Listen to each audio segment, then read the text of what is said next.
Asociația Nevăzătorilor din România, filiala Bacău, sărbătorește în aceste zile 50 de ani de la înființare.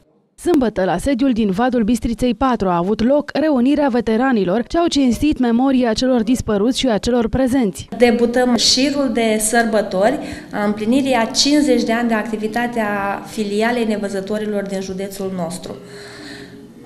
Activitatea debutează cu dezvelirea cel puțin 200 de fotografii, deci o galerie de fotografii, cu cei care au făcut cinste de la începuturile filialei, care fac cinste și astăzi și, bineînțeles, cu cei care vor face cinste filialei în următorii ani.